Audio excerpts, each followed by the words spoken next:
Well, hi, everybody. This is Dear Mama Sal, and it is Friday evening, which means it's time for us to talk about coping with life and particularly fun things to do in the kitchen. I hope that you enjoyed tonight's broadcast. I've got a number of challenges going on here, and it's so funny. Life does that to you, doesn't it? I was all ready to start the broadcast, went to sign in on this computer, and guess what? Now, suddenly Chrome decides that it needs a new sign-in process or whatever. And so the time it would normally take me to do that suddenly took me twice as long. So do I really care? No. As long as you guys can see me, I'm happy. And I guess Jody can see me. Hi, Jody. Good to see you. So thank you for letting me know you can see me. But, you know, isn't life like that? You think everything's under control, and then there we go. The other thing is I've got a toaster oven on below me here, so it's much warmer than usual right here. So if you suddenly see me start doing this, you'll know it's because I got 350 degrees coming at me, whereas normally I don't. Hi, Sharon, good to see you. And let me see if I can tell you what we're going to be doing today. We're going to be doing a healthy snack. And we're going to be making some pecan bites. And that's why I've got this lot ready. We're going to give you some ideas about how to store things. I wanted to show you a way of cleaning stainless steel that is easy, and all sorts of other things. You know that always the Friday broadcast is full of useful stuff. So, and hopefully some fun stuff. Now, what I want to just double check before I start, how many of you know that this will not be perfection, right? This is me. I am not the foodie person. I am not the perfect person at doing all sorts of things. I just do things because I find them fun. So we can expect anything to happen. But part of what I wanted to talk about is my thought process as I do stuff, because you're going to find out that as I went to put everything together today, I went, but I don't have that. In which case my mind goes, so what's plan B? And I'm going to talk through that. To start off, though, Jody mentioned something to me just before the broadcast. And she asked me, do I ever have so many things on my to-do list that I don't know where to start? Yeah, that would be every day. And what I do, Jody, just so you know, is I have a piece of paper. Every morning, I keep all my stuff, about 400 or 500 tasks, sitting in that program called Asana. I'm not getting paid by ASANA, because that's where I keep everything that I would like to do. But every day I write myself a list this short, Jody. And basically it's my to-do. If I only did one thing today, let me tell you what I want to do. So if I only did one thing on Dear Mama Sal today, it would be to prep for the broadcast. If I only did one thing for my health today, it would be to put in 10,000 steps. Charlotte will like that. I've done 7,645 so far, which means I'll be putting in a few more before I go to bed tonight. If I only did one thing for my admin side of my life, I would be paying some bills tonight. If I only did one thing for the house, I'd be cleaning the glass tables. A couple of glass tables still need to be cleaned. If I only did one thing for my family and friends, you get the idea. Jody, what I look at is if I only did one thing, and if I did this list, my life would be in balance. Does that make sense? If I did this list, my life would be in balance. Why? I'm doing something for my family and friends. I'm doing something to amuse me. I'm doing something on Dear Mama Sal. So that's how I do it. But I assure you, I think there is a way of finding out how many things I have got in Asana, and it probably would horrify me, because that's where I dump everything that I don't want in my brain. So there you go, Jody. I hope that helps. Do not try and do anything more. If you just did one thing each day on everything, you would be amazed. Now, it doesn't mean I can't do more. You do understand that?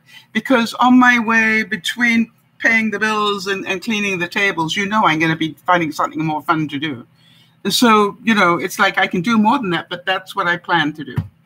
Okay, I hope that helps you a little bit. First tip for the day. For those of you who might have gardens, if you're lucky enough, or maybe you've even got some, what do you call them? Tubs that you keep stuff in. I keep a binder with my seeds in it. I've probably shown you guys before, but in case I haven't, I just keep all my seeds in a binder. And these are pockets for photographs, I think. Actually, these look like they're pockets for business cards, to be honest. But it's a nice way to keep a lot of seeds under control. So, and garden. So I thought you guys would like to see that. And that way, I think, well, Sharon, I'm glad you find it. Jody, could we put it down as a good idea to do a short on? To me, it's always like, how can I do this in less space? And I don't know about you, but my seeds were all over the place. And whenever I turned around, they were falling out, you know, and going, there has to be a better way. And then I decided, okay, let me try that. The other thing I wanted to say is, forgive me if I look down a lot today. Normally, I've got my notes of what I want to talk about right here, but the oven is on. And we know that that's going to cause a bit of a problem. So I'm going to just be doing it a different way. The quotes today that I've been doing this weekend. For those of you who don't know, we do 3 broadcasts a week. The one we do at lunchtime on Friday is called, this is Pacific time. we do coping with feelings, because I have so many of them. And then the one we do this evening is coping with life. And we do another one on Sunday afternoon called coping with stress. But what we try and do is keep them all pretty light and airy so that they don't get too serious. However, if you do have a serious subject that you'd like to discuss either tonight or in the future, please do me a favor and write to me at dearmamasal@gmail.com, and I'd be happy to add them on in future ones. If you want me to, if you've got something that you're struggling with today, please, I guess that's ready. Nearly scared the what's inside of me. But if you've got something that you want to talk about today, just let us know and we'll check on it here. It was said that if you expect nothing from somebody, you will never be disappointed. And I was talking about that today because if you look at your life, how many things in your life cause you disappointment because you wanted something else? You weren't dealing in reality. You wanted something else. Like I wanted a different. There we go. So Charlotte is asking me, how is the mileage for my 5K going? Yesterday, I took a day off. Today, I was also going to have a day off, but I did decide to go and walk, and I walked 1.7 miles today, which is just over half of what I need to be able to do. I'm trying to plot a route that I want to take, that I find interesting to do. And quite honestly, Charlotte, what I've discovered is the most interesting route for me is a short one, but just to do laps of it. Because I pass people and I wave and I do this, that, and the other, and it's much more fun for me because it's my local community and people are chatty, you know, and I just carry on walking while I talk to them, and I find it a better thing. But I think I need to do 4 laps of my community. I'm going to try that tomorrow.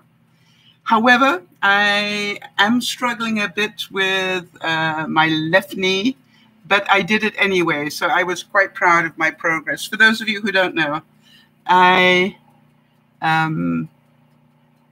at Christmas time, I think I could walk about 10 minutes, 15 at the most. And now I'm walking, you know, I think I did that in about 42 minutes.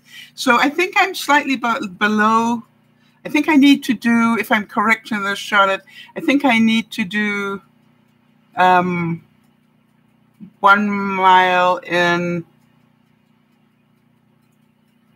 anyway, a little bit less time than I'm doing it. That's what my belief is. I'm not quite sure about the pace thing, but my pace is about 25, whatever. It takes me about 25 minutes to do a mile. And I need to do 3.1 miles. So I think I need to up the pace a little bit, but we'll see. I'm more worried about being able to do 5K, even if I don't qualify. I hope that's the right mentality. All right, so it's a major goal for me to be able to do this, and a major challenge as well, because going from 0 to 0, I mean from 0 to this within a couple of months is a pretty big challenge, but I think I can do it. Kate McGann said that if you were easier on yourself, you wouldn't be as tough on everybody else. Yeah, does that make sense? If you were easier on yourself, you wouldn't have such expectations of other people. And that is one of the reasons why it's so important that we learn to get more in reality. It's not about lowering your expectations. It's about bringing your expectations into some sort of reality. Yes, I've got over 500 things in my to-do list, but it's not realistic that I can do those today. So what 6 things can I do today? That's reality. And that is the difference. Hi there, Kimmy. So I want to make sure that you guys understand the difference between the two, right? And as I said to somebody yesterday, one of the greatest things I did, I think it was on Mother's Day, I said this. What I said was, I could have unpacked more, I guess, but I wanted to live my life as well. So, I make sure that every day I do unpack some, but I also make sure that is not my day. My day is no longer unpacking stuff. I've got the important stuff unpacked, I think. I'm still missing quite a few things, and you'll hear about that probably tomorrow. But the main thing is I am definitely, beginning to see some progress here.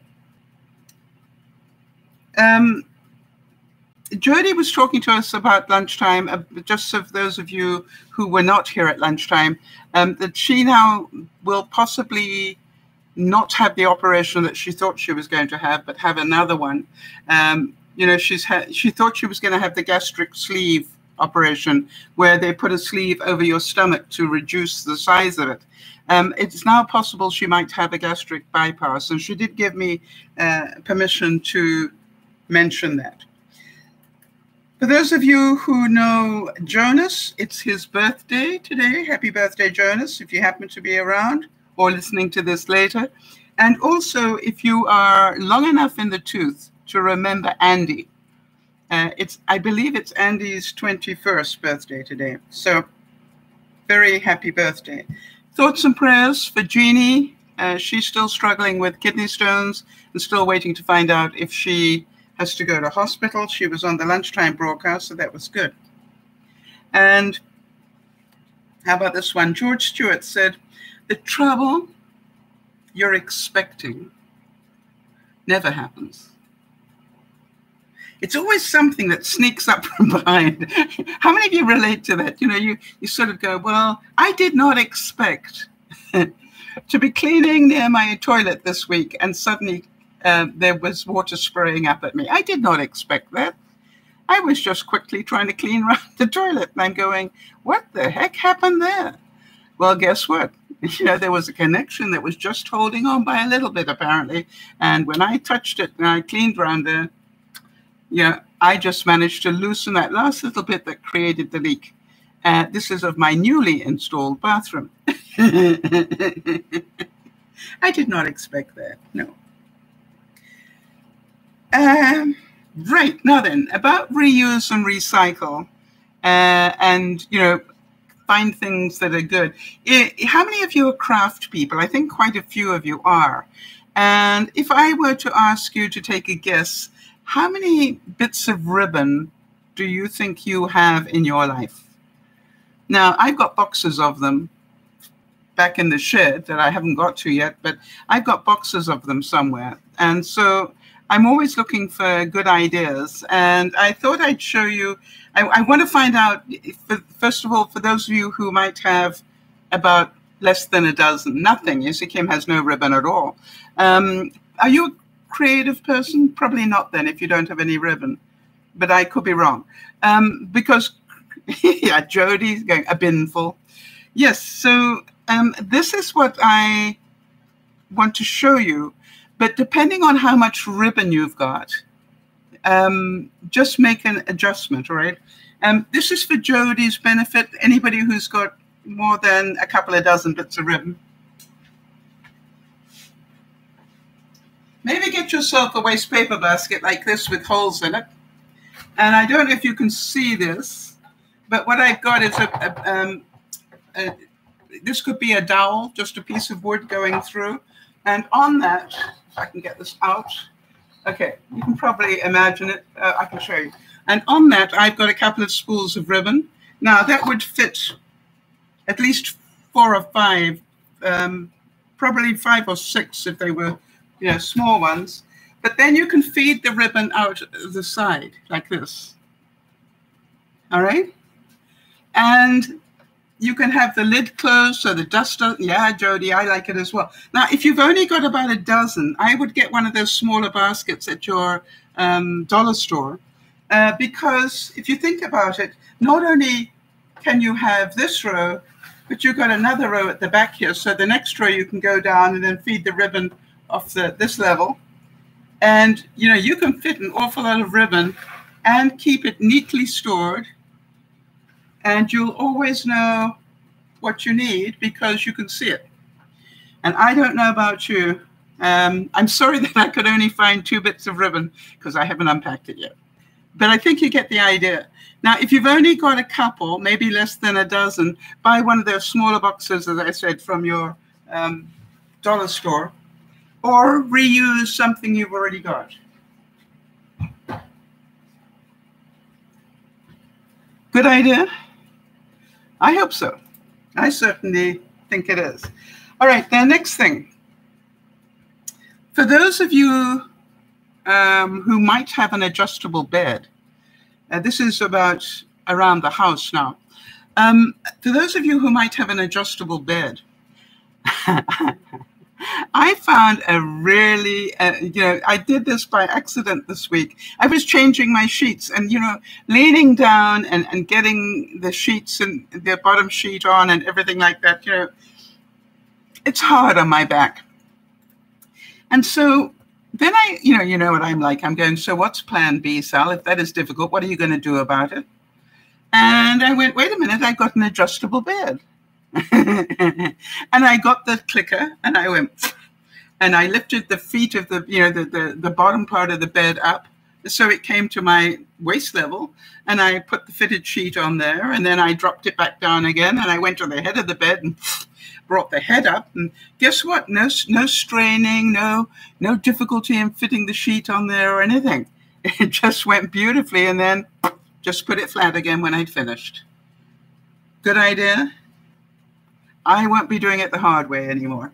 So I thought I'd share that with you. Decluttering my home. For those of you who weren't here at lunchtime, I did promise that I would do my entryway. Hang on a second. And I just want to make sure that you know I did that. Let me just get you the picture of that. So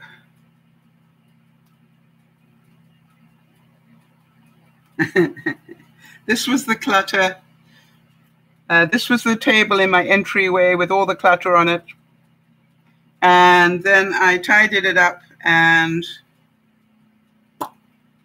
there you go. That's when I finished. So I just want to make sure, you know, I kept my commitment. And my goal this week, and please make sure you type in what goal you would like to achieve so Jody can keep a track on it for you, is to sort out this corner here that you can't see, thank goodness. but I'm going to show you anyway. You know that. Because it's always, I tidy up things here after the broadcast, but for some reason, this corner becomes the area where it's a catch-all. And so it's looking a little crowded right now. That's the toaster oven that's on at the moment, right there. That's why I'm so warm. But that lot's being tidied up this week. One step at a time. Remember that. Don't try and do it all. Just if you notice, I'm not doing the whole of this area. I'm just doing that corner because that's doable for me. I like this quote. Shania said, "Those who love each other bring changes in each other. But intentionally trying to change someone is like violating their body and their mind and their soul. First, accept them as they are. Then, let your loving presence bring changes naturally." For those of you who've heard my story time and time again, when I first met my friend Patty, I sat with her. The first time I met her, I was sitting next to her. And at the end of the meal, I looked at her and I said, "I don't think I like you." And she had known me long enough even then to laugh. And she went, "Why not?" And I said, "Because you've got something I don't have." And she said, "And what's that?" And I said, "Serenity." And she looked at me and she said, "The good news is you actually do have it. You wouldn't be able to recognize it if you didn't have it. So here's the good news. You will be constantly walking towards more and more of it for the rest of your life." And I thanked her for that. And, it was funny because when we had lunch recently, almost any time I meet her, we talk about it. And I say, it is funny, isn't it? I definitely feel so much more serene than I did 30 years ago when I first met you. But it's taken a lot of learning. Do any of you relate? It's just like, everything used to really upset me before. And now it's like, really, I try really hard not to let external things upset me too much. When I was doing my walk today, and I walked for what I thought was quite a long time. But when I got back and found out it actually wasn't any longer than I've walked before, there was a part of me that wanted to beat up on myself and said, "Is that the best you could do?" And I went, "Wait a minute, Sal." Just wait a minute, honey. You walked 1.67 miles today, and you've done that distance twice this week. I think you can just get off beating up on yourself and be very proud of what you've done. And I went, "Okay, I'll do that then." And of course, I can hardly walk this evening, so bear with me. If you see me hobbling, it's only that my bones are complaining about being used this much. All right, so now then, let me see what I can do. Experiments. I did an experiment this week.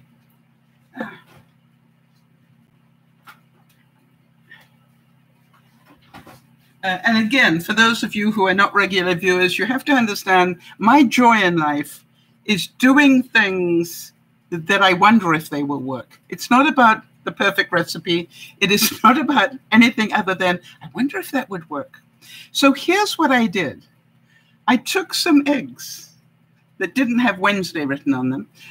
Took some fresh eggs and I put them in my toaster oven at 200 degrees Fahrenheit. Right? The toaster oven was cold and so were the eggs. And I put half a dozen in at 200 degrees Fahrenheit. And I turned the timer on for 1 hour. What do you think the inside of the egg looked like after an hour? No cold bath, none of that stuff, no timing other than, I'll let it go for an hour and see what happens, because that's the way I live my life. So what is your guess? without a cold bath, because you all know that's a major part of boiled eggs, is that you put them in a cold bath.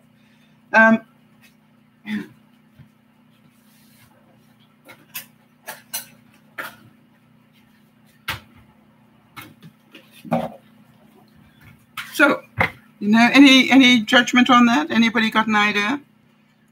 Because I'm going to show you, but I'm also going to show you how I peel them. So here we go. It's got Wednesday written on it, so I know when I boiled them. So I'm just rolling the egg on the countertop like this. You see that I got?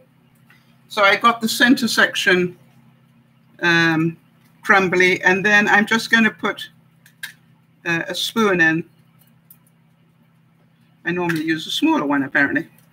Okay, so I'm just putting a spoon underneath the shell and lifting it.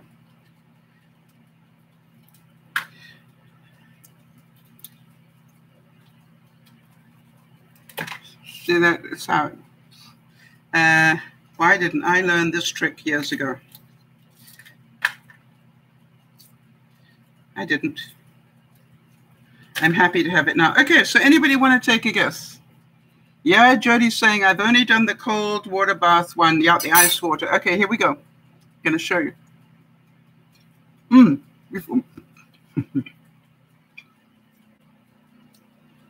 What everybody will tell you is if you don't put it in the cold bath, there'll be a huge amount of sort of green around them. Little bit, but not much. And so, yeah, guess how I'm going to be boiling my eggs in future. So simple. 200 degrees Fahrenheit for an hour from cold. And the consistency is fine. Everything about them is fine. Okay?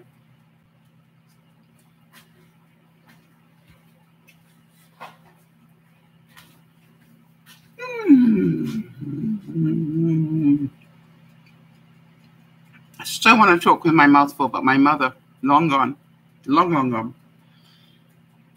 is talking to me. Okay, next thing. Pecan bites. Now,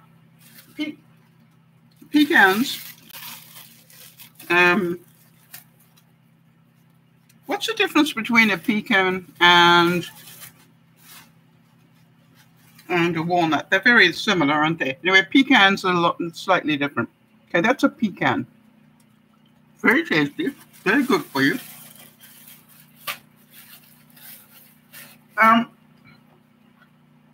In here, the recipe called, just so you know, for 2 cups of oats, which I had. It called for 1 cup of pecans, which I had. A quarter of a cup of coconut oil, surprisingly, I had. A quarter of a cup of maple syrup. You remember we were talking maple syrup 2 weeks ago? I bought fresh maple syrup, so that's gone in there. And a pinch of salt. I didn't put salt in. Okay, so what I'm going to do is make a noise now, so just be ready for that.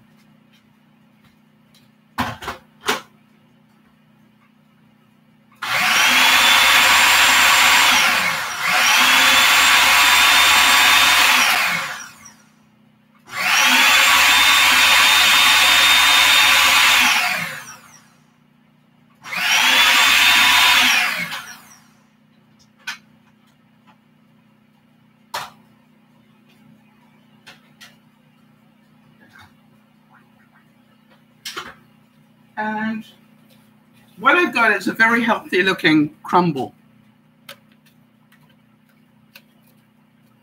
A bit too crumbly. Might add a bit of moisture to that.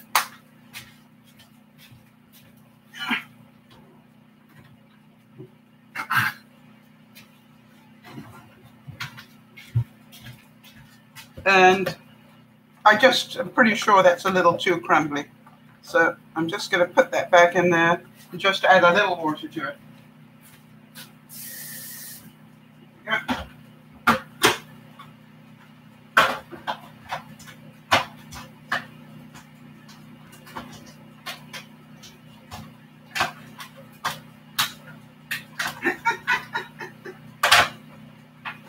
Okay, I tried to cheat this, and cheating did not work well for me today. What I'm trying to do is to put this stronger blade in. That didn't work. Hold on a second.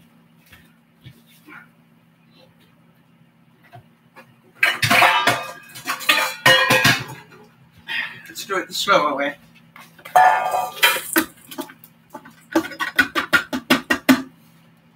we go. Now I'll put the stronger blade in. Now I'll put it all back in again. There we go.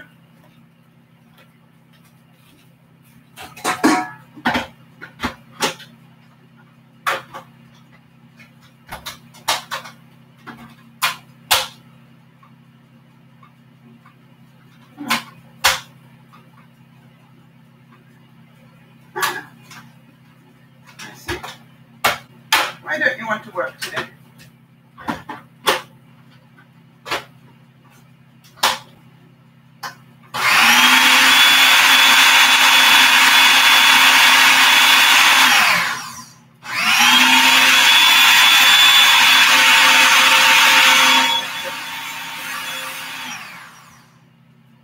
Much better.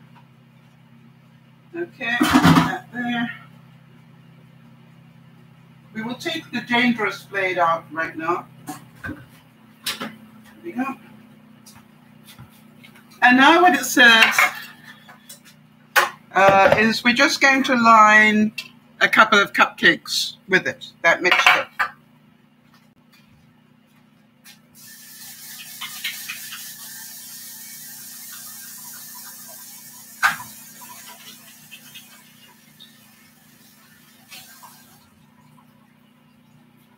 All right, so now we got different ways of doing this. Obviously, just do it your way. I'm just going to take a little handful and press it into the cupcake.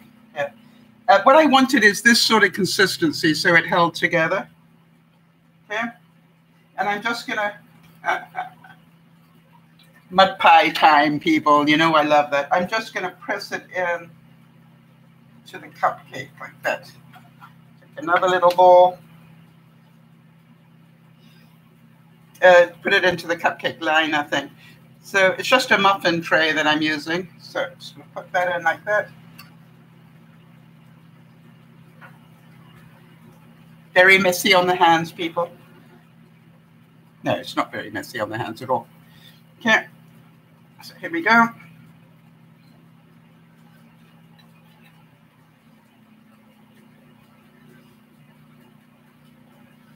Now, one of the things I want you to think about is I have got oats and pecan in here, but for those of you who are healthy people, you will know I could have put in chia seeds. You know, I could have made a chia seed mix. You know, so don't get limited to what the recipe says, as you will find out in a moment. I didn't. Okay, so now I've got another one.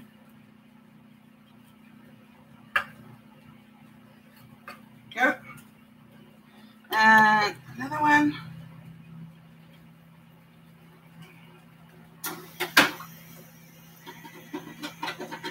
So this looks really quite healthy. I'm going to put a bit more on that first one. I was a bit stingy on that first one. So I'm going to put a little bit more in there. And what it says is that you should have the oven at 350. Okay? Jody's saying that my Ninja makes quick work of that crown. Yeah, it sure does.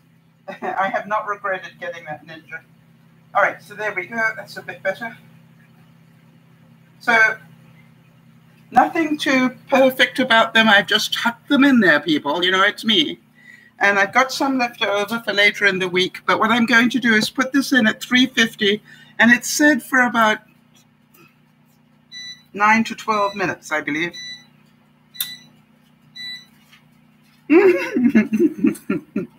You know, there was a piece of paper telling me. I'm pretty sure it was 9 to 12 minutes. So what we'll do is we'll put it in for 10 and see how they look. Basically, until they are golden brown. Make sense?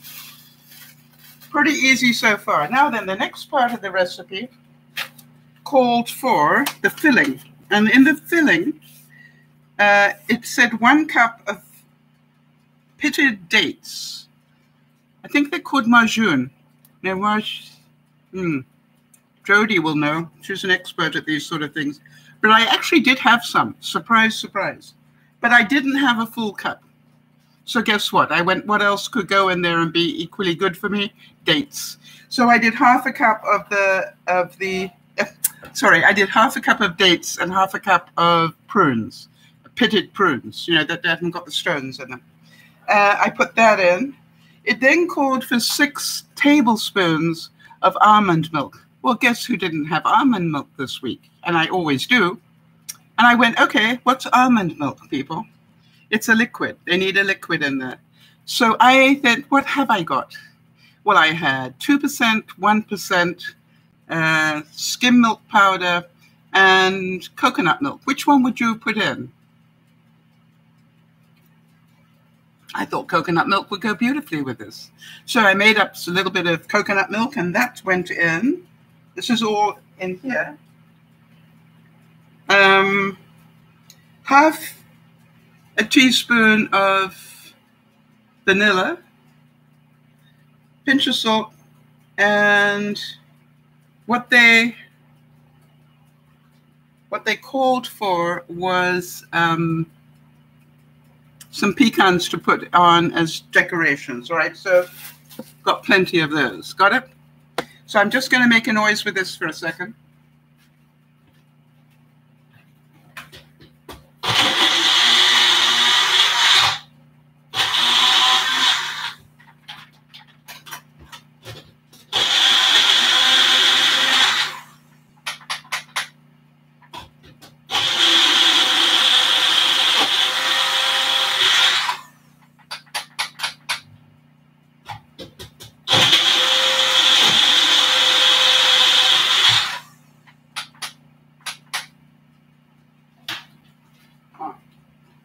Much faster with my other one, wouldn't it?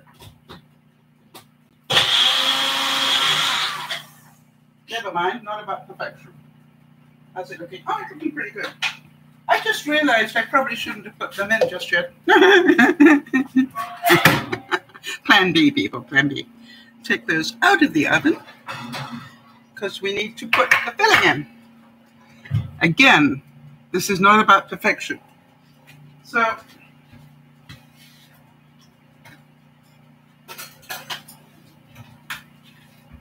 that made, not bad. So I'm going to put like a dessert spoon of the filling in.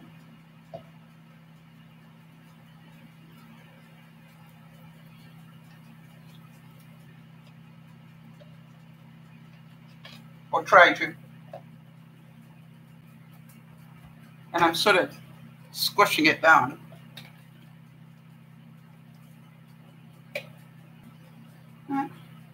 It's got a bit more date in it than I would want, but that's okay. The main thing is these are all healthy snacks.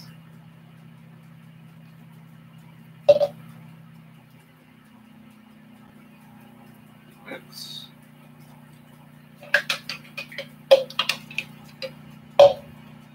There we go.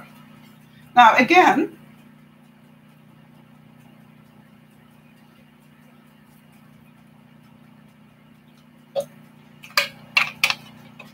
I'd like you to think outside the box. Do not try and pick that up when it's hot. Okay. Think outside the box, because what if you didn't have dates, and what if you didn't have prunes? What else could you put in as a healthy inside? I'm thinking cranberries and apple. I'm thinking, come on, come up with some ideas for me.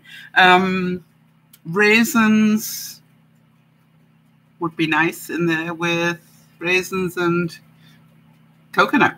But, you know, don't limit yourself to only using dates, is what I'm trying to say. The main thing about these sort of pecan bites is you're talking about the crust. That's the important part of it.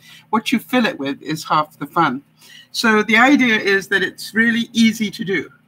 Now then, we need this to be about, I'm going to put it back for 10 minutes now because of the inside of it.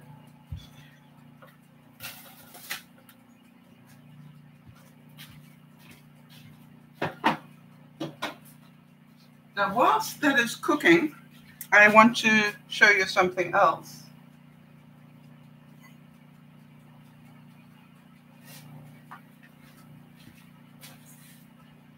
And this is a hack that I wanted to show you, but I had great difficulty. I wanted to show you how well shaving foam works on stainless steel.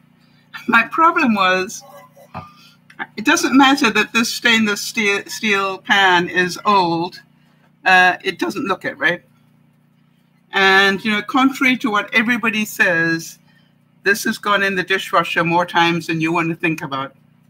And some of you saw my video I did on how I clean the inside when it gets nasty. So, but this did have some discoloration. I don't know if you can see it down here from something. So I just wanted to show you so that you can see it. And some of you will remember we did this experiment with how to clean a toaster oven, and that's what I used with shaving foam. So let's put a little bit on there. And all I'm going to do is take a piece of paper towel and just rub it on there. And as I said, I'm sorry that I don't have a really grungy looking pan to do this with. But I guess all credit goes to the fact that I know how to clean my pans now. So let's do this. So all you do is just rub it in all over wherever it's dirty. And obviously, if it's really dirty, leave it for a while to do its magic. This pan isn't very dirty, so I'm just going to rinse it off and then rub it dry.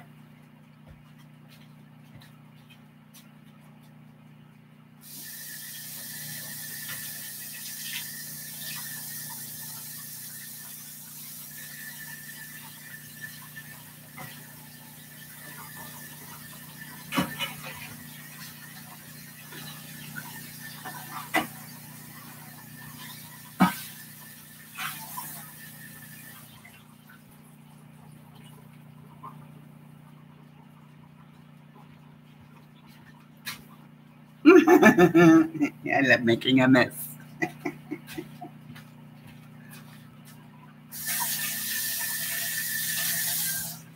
Okay.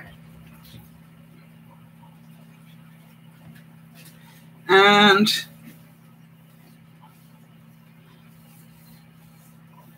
yep, as I thought, this discoloration here has gone.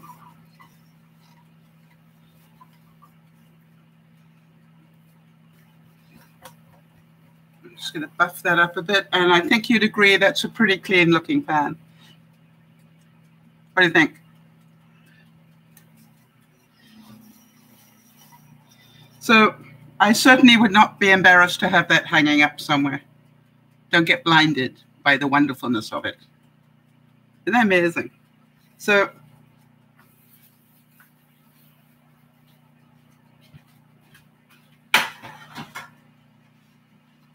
nice, simple hack. It's been a long time since there's been a guy in my house. I always used to keep shaving foam just in case, but yeah, it's like I might as well use it up.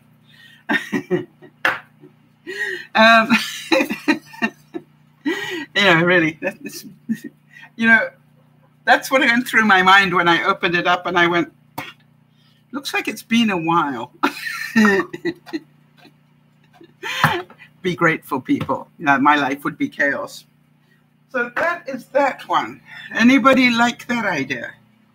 And I would definitely try it. I don't know how it works on muffin pans, but I might try that this evening. See if it lifts anything off. Oh, for those of you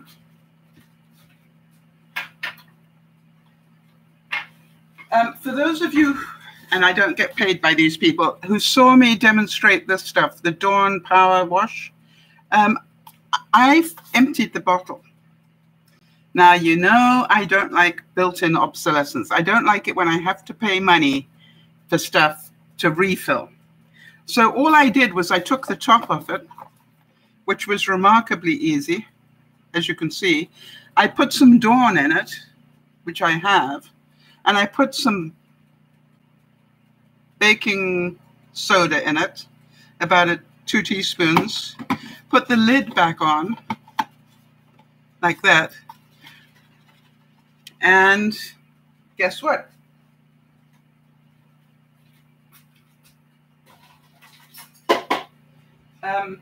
I now use it for, gave myself a fright. You know, I just spray plastic like this, and wipe it. Okay. And rinse it, and it'll be squeaky clean.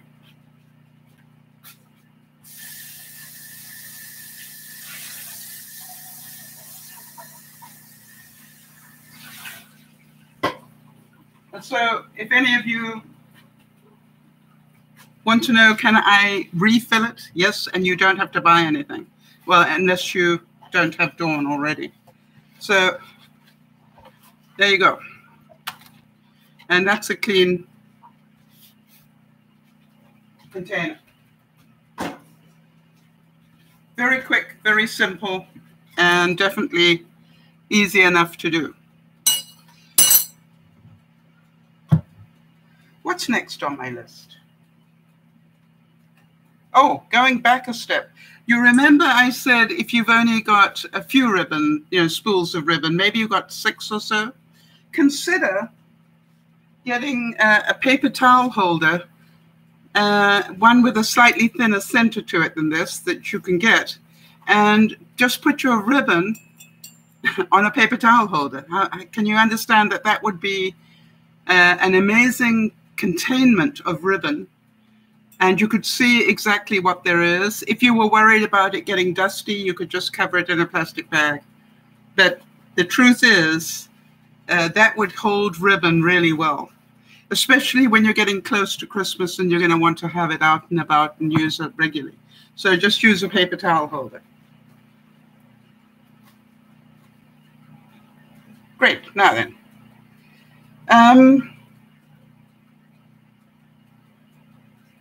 Any of you had a problem?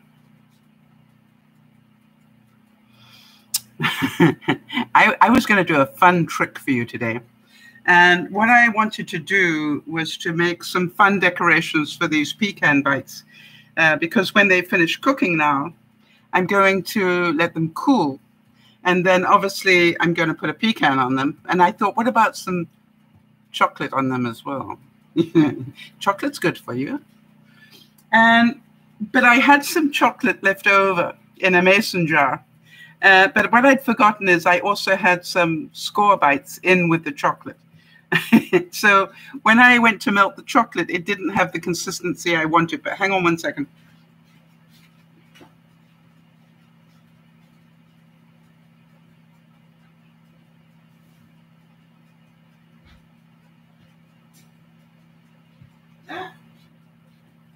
I put this lot in the freezer to see if I could do it with it. So I just literally spread some of the chocolate on a pan and put it in the freezer. And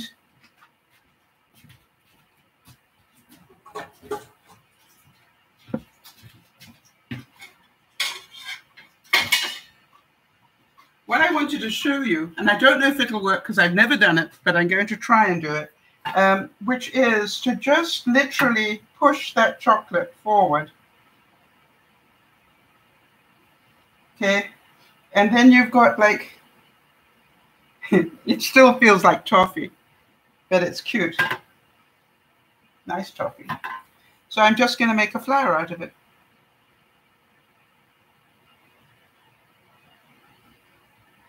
Very toffee-like.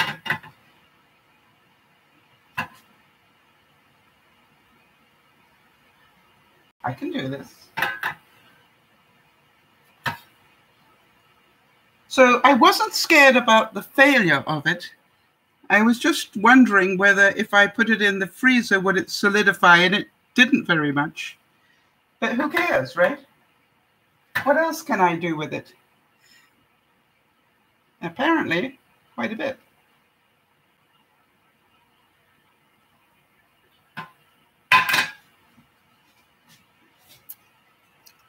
What do you think?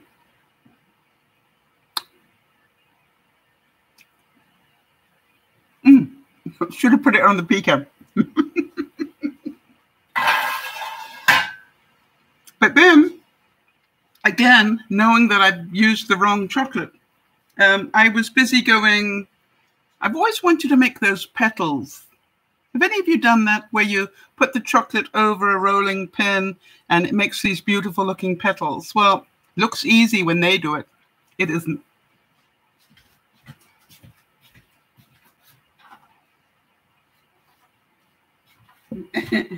And it especially isn't if you've used the wrong chocolate, as I did, because obviously this will not have set.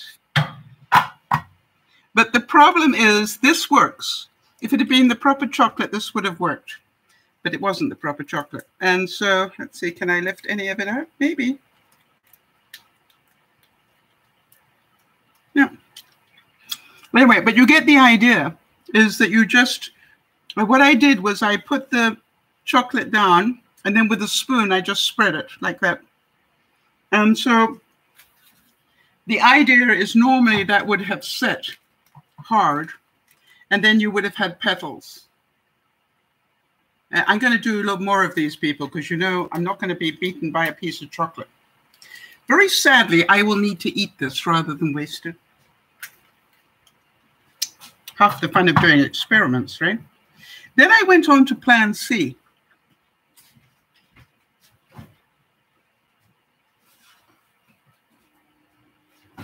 What if I took the chocolate that wasn't behaving itself and put it on a baking mat and then put it in the fridge? Would that work? And the answer is no, not really. But that's it.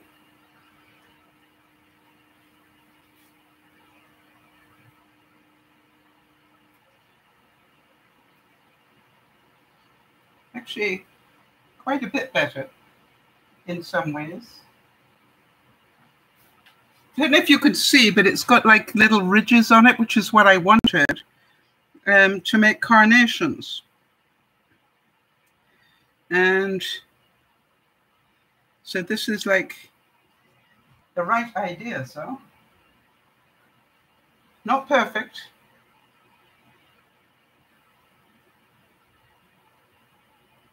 But I think you can see with a little bit of practice and a lot of quality control, this would be really good. It's a mission in progress. I will be coming back to you as soon as I've perfected it. But it works. Okay, there was plan C. And so let's have a look at plan C.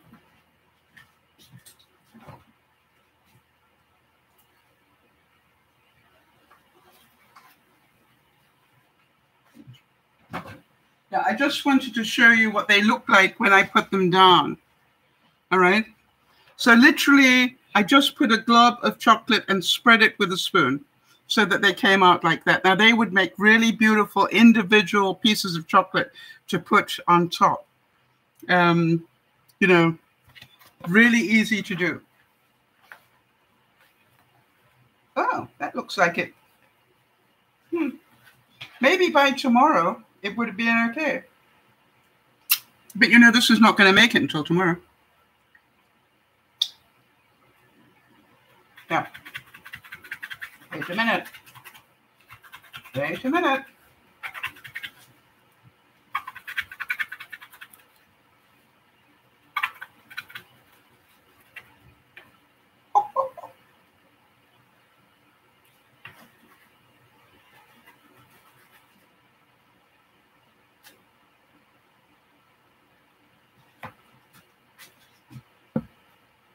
Get the idea? Now, if it had solidified, that would be a beautiful leaf to put on as decoration with the rose in the middle of it. Right now, it's all about quality control. So, it's doable, people. Even klutzes like Sal can do it. Next time I'll find the right chocolate to do it with.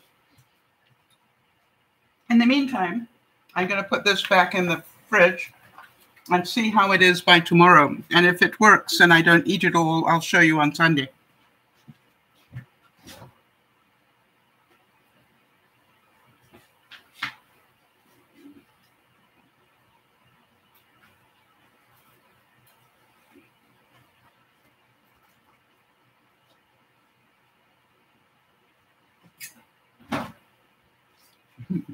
By the way, I would like to just mention that chocolate and Score Bit bars together, yeah, very nice. So I'm going to put that in the fridge and that in the fridge and just see how they come out tomorrow. But I'll do that later.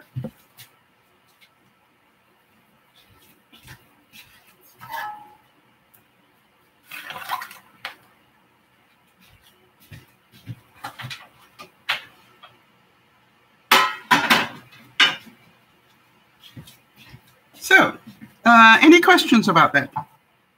And how many of you are going, I think I could do that and do it better than Sal does?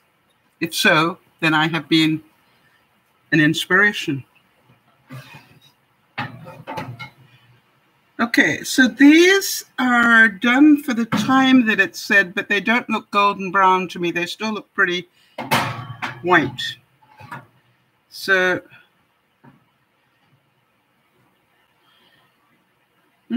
but they're holding together. What do you think?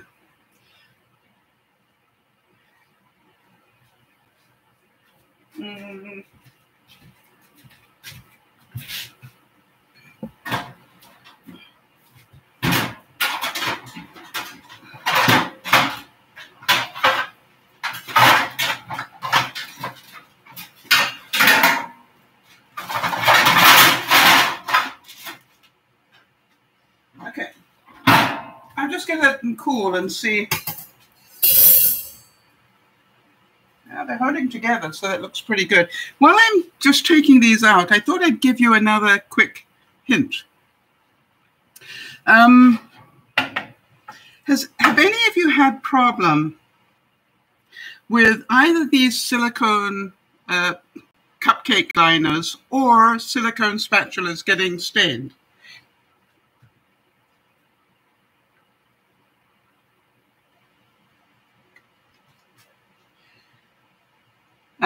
Because I was doing a bit of research on that, and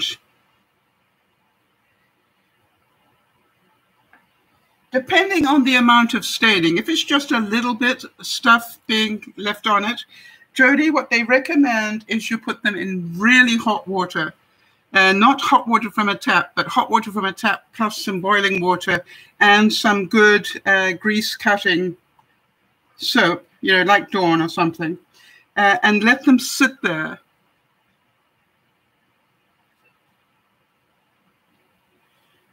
Now, if that, it also said do not scrub them, Jody. Do not scrub them with a scrubber, even a nylon scrubber. Only use a sponge. The temptation, of course, is that we would scrub them. It said if that doesn't work, if it doesn't get enough of it off, you can also try a bit of baking soda, you know, a paste. And if that is not enough, I'm sure you will Google it a bit more, but if that is not enough, they reckon a mixture of bleach and peroxide and let them soak in there for a while. And then, you know, so, but quite honestly, I found mine have been pretty good. When I finished using mine, and this is just a trick I do because I'm lucky enough to have a dishwasher, I turn mine inside out to go in the dishwasher. So the maximum amount of washing is happening on the bits that get stained. which is the inside. Jody, I've also done it just because I know you don't have a dishwasher, where I turn them inside out and I put them in a container, all right, with some soap and water, and I shake it all up, and just just through the day I keep shaking it up, and it's amazing. I use those quite a bit, and they're pretty good. I'm showing you a yellow one because that's the one that's going to stain the most. How does orange look inside here? Yeah, I think you'll agree that they don't look too stained, right? Easy hack. Now, what they say is I need to put a bit of decoration on here, and they're really hot. I'm not going near those because this is hot dates, and dates have sugar in them. Natural sugar.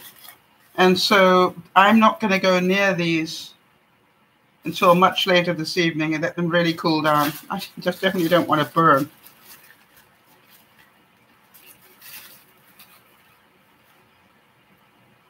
But that was pretty easy to do. What do you think?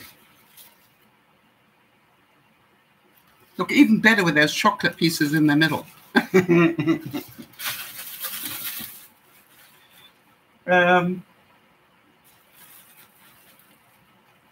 So there we go. And so I've now got some fairly healthy protein-packed snacks. So when I feel that I need something sweet, I can have one of these. Part of my meal prepping for the week.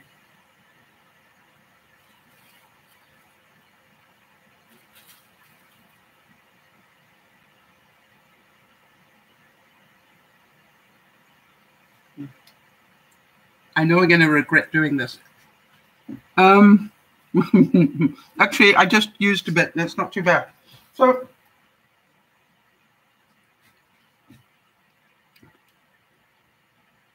pretty.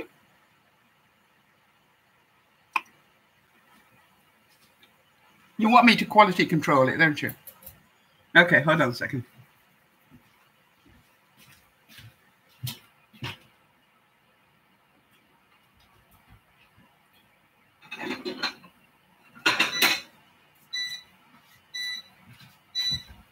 That little bit of date that I had wasn't too bad. So,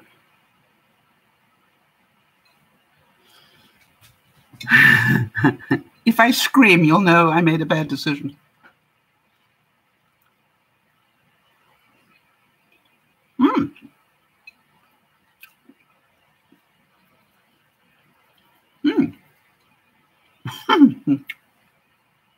Okay, on a number of levels, surprising. First of all, it isn't too hot. It is absolutely fine. I mean, a little cooler would be great. The crust probably could have done with a bit more, as I suspected, but it's not bad as it is. The inside is actually remarkably tasty. And yeah, I could definitely do these again. But I also believe that I could do variations of it again. Okay, there you go. Happy now, Is?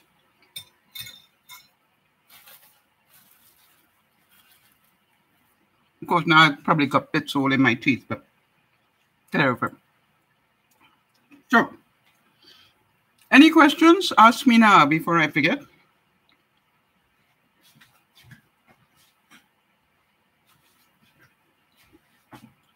Anything? I've got to put the pecans away.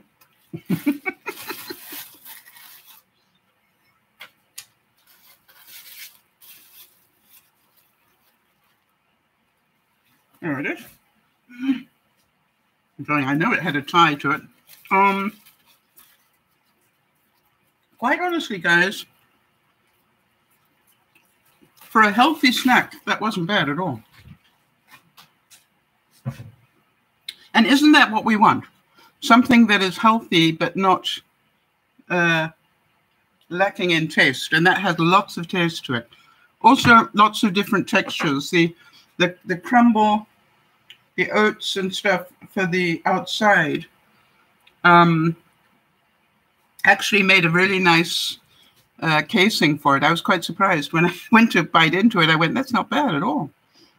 So would you like me to do more of these little experiments? If so, let me know. And I will do,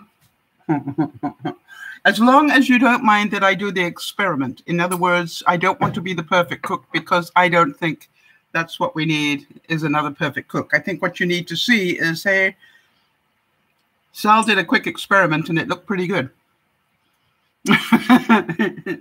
Oh, for those of you who watched me do the Dole Whip thing last week, boy, I really am into this now. And I know that Kim's got a yogurt making thing where you put the frozen banana and stuff in. I want to tell you that I was going to buy one of those, and I now know that I don't need to.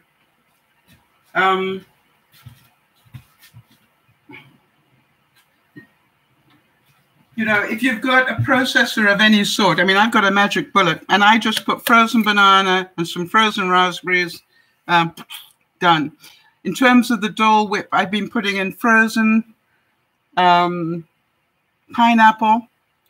One of those, you know, I froze the orange juice. Hang on a second.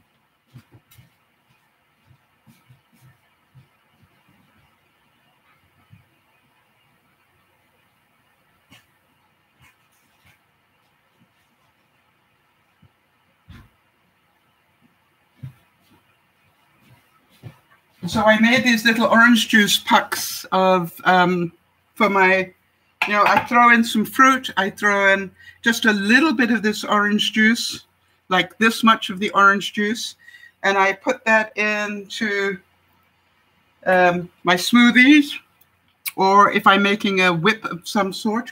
Works really well. I recommend it. Just gives it just a little bit of sugar, but not too much, right? Because you can control how much you put in.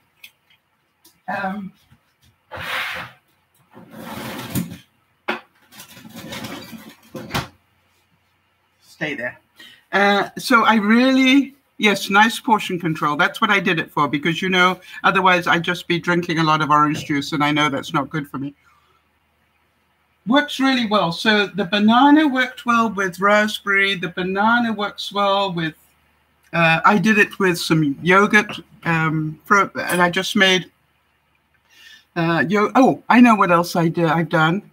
I've done it with the frozen banana, some other fruits, whatever fruit, frozen fruit you want to put in, and whipped cream or whipping cream, either. I've used both.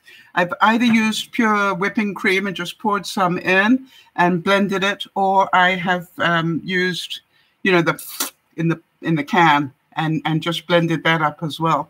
It makes a sort of soft serve. But, you know, every night I get to have ice cream of sorts. It's actually frozen fruit, but it tastes really good. It's also up the amount of fruit I eat each day. So think about that. You know, it's like, just because it's tasty doesn't mean it's not healthy. And, you know, I don't use the orange juice every day. I usually just use straight fruit, and I thoroughly recommend that. And I'm pretty sure that sort of half a cup of cream is not that bad for you. If I'm correct in that, please correct me if I'm wrong. But as far as I know, real cream is nothing wrong with that at all. So, there we go. A tasty pecan snack, which I'm not going to have another bite of. Oh. Did anybody else, excuse me, did anybody else try the Dole Whip thing? And did anybody else try variations on it? Because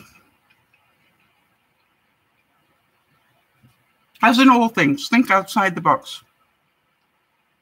This is the perfect one, but what else can you do that's like that?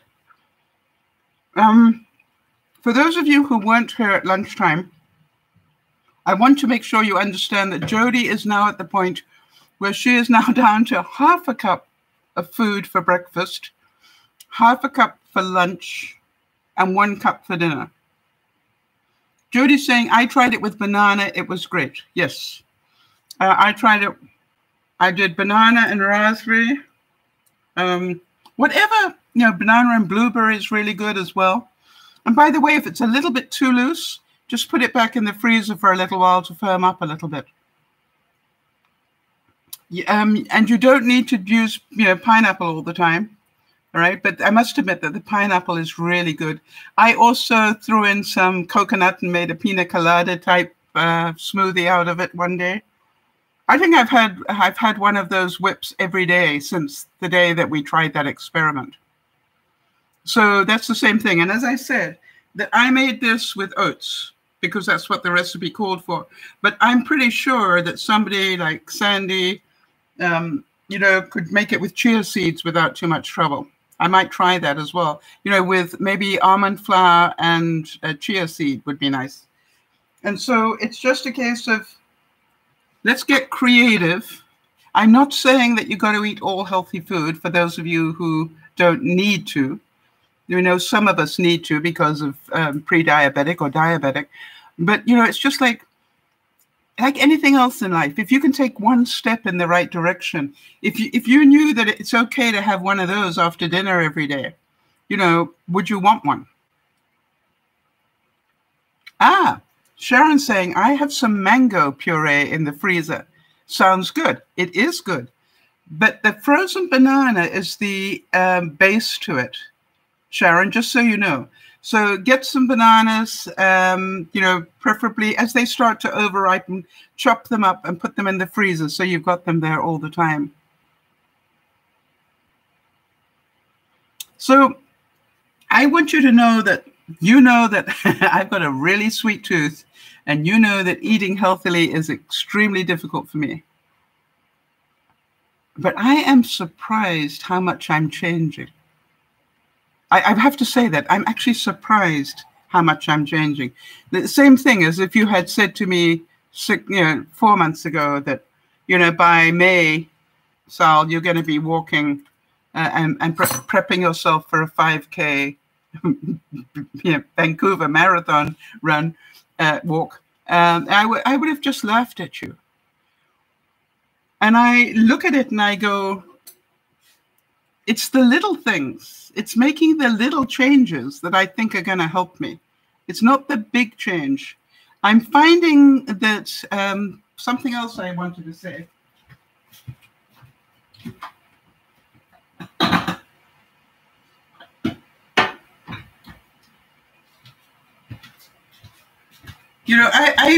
I was brainwashed into the fact that protein wasn't good for you. I don't know about anybody else. But here's what I found. That I mentioned the fact that I've got coconut milk powder in my life. And, I've got enough to last me a little while.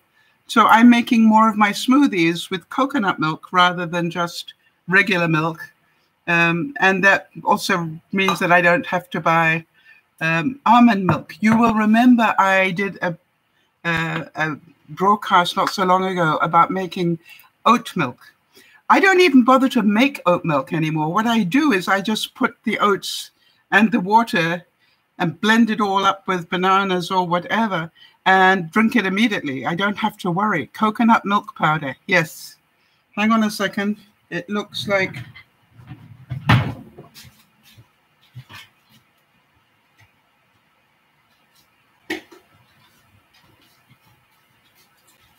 So it just looks like, almond flour, quite honestly, or regular. There it is. And so here's what I'm saying. Now, I want you to try and imagine, this is how much I've changed.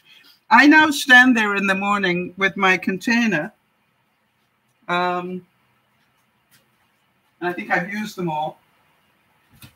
Yeah, I've used them, but you know, I've got my smoothie maker, and I sit with the container and I go, what would I like today? Well, we need to start with some oats because that's good for your body. So I will take some oats. You know, I've got some oats in a thing like this, and I'll put in a scoop of oats, probably half a cup,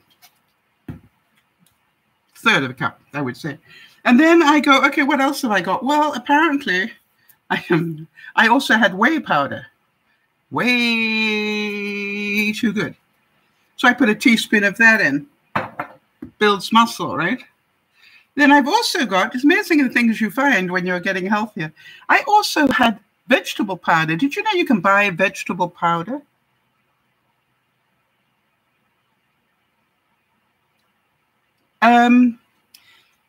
Sandy's asking me, is this coconut, shredded coconut flour, or is this, I bought it as coconut milk powder.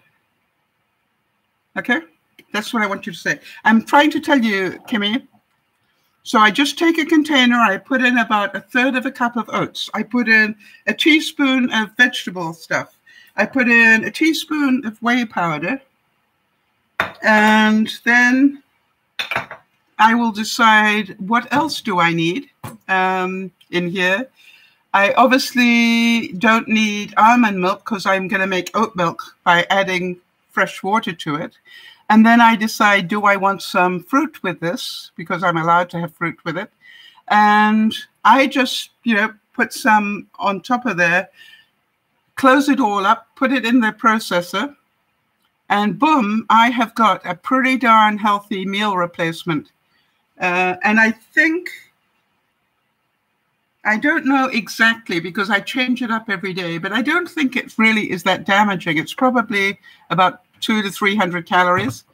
But boy, does that last me a couple of good hours. And then what I'm also finding is I'm making choices not to have a meal 2 hours later.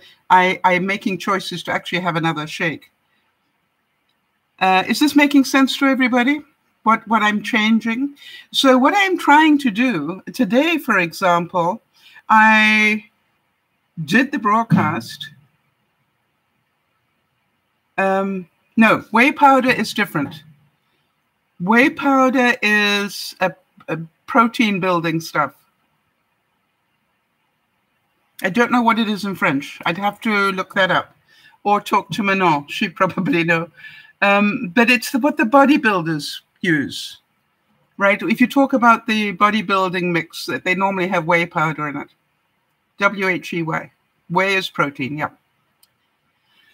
So what I'm noticing, though, is I'm making healthier shakes, and they are lasting me pretty well. And so today I got up. I had my usual cups of coffee. That was fine. Then I did the broadcast. After the broadcast, I didn't eat. After the broadcast, I did a couple of quick things, and then I went for a walk. And I walked for 3/4 of an hour. And then I came back, and the first thing I had was not food. First thing I had was a smoothie, a protein smoothie.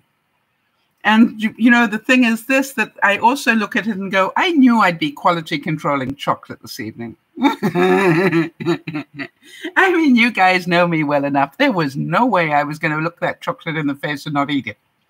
So this is like, but you see, the changes I'm making allow me to do that. Now, I'm not a diabetic. I am a pre-diabetic. So as long as I'm aware, and you know, as you know, I test myself every day.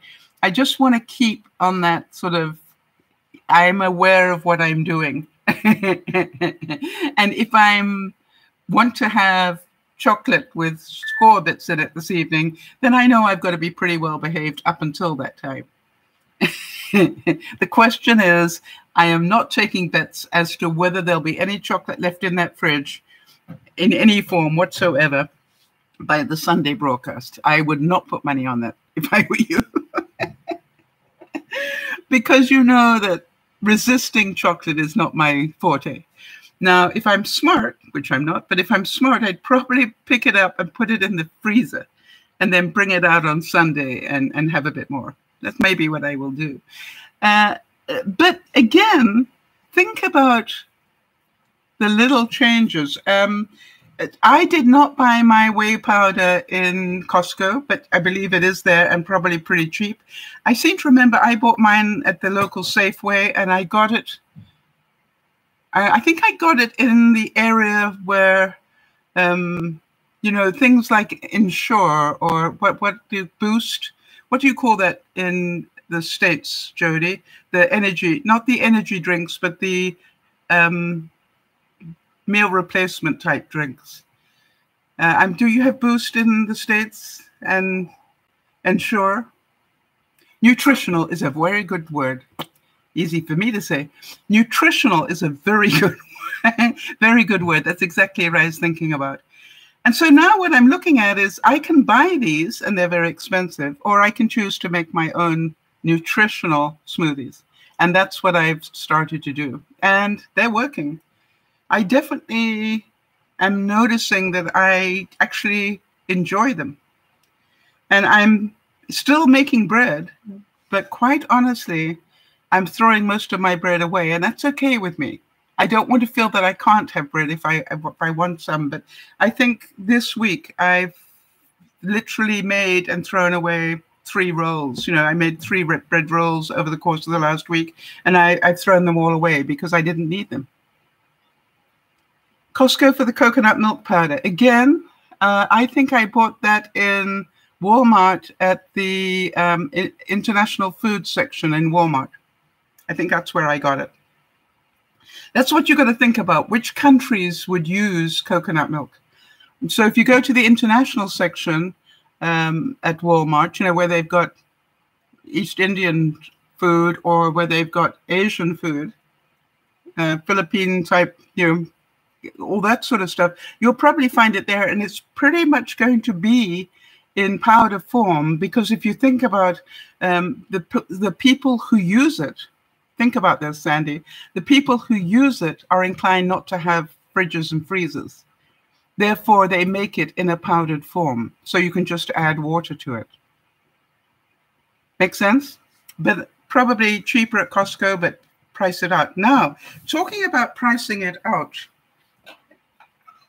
I better just quality control a bit more of this. Who knew? I did another experiment this week. I can put this back up here now because the oven has cooled down. Come on. Thank you.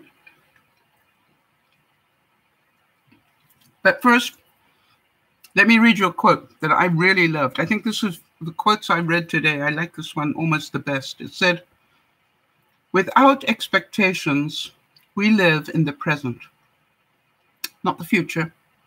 And we enjoy each moment as it happens without destroying that enjoyment with the disappointment of unfulfilled expectations."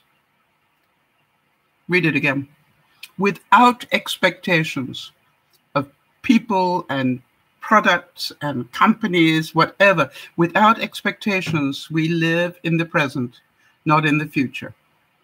And we enjoy each moment as it happens without destroying the enjoyment with the disappointment of unfulfilled expectations. How many of you know that when I went to clean around the toilet and suddenly created, you know, the Bellagio fountains, now that was a pretty scary moment for me, as you can probably imagine. And I wasn't angry. I just went, oh. And then I went, now what am I going to do? Plan B, plan B. Think, plan B. Don't panic.